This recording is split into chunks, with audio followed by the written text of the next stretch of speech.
So, ayun everybody, nag-order ako na pang curler ng buhok. Tingnan nyo naman ang aking hair, mermaid style.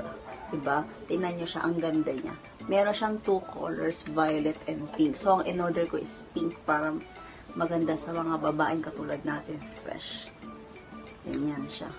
Tapos, kapag gagamitin nyo siya, pipinutin nyo siya dito, 4 na beses hanggang pumunta siya dito. Then, para uminit siya.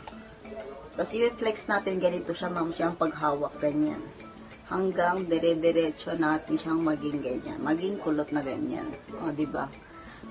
This one is magagamit siya sa pupunta kayo ng labas, or mamasyal kayo, or magpabajan kayo. Hindi nyo na kailangan magpakulot kasi meron na kayong ganito pang lifetime nyo na siyang gagamitin. And of course, madali nyo lang siyang makulot. Then, kapag nakulot nyo na siya, mamshi, ganyan siya ang kakalabas na magiging mermaid style siya.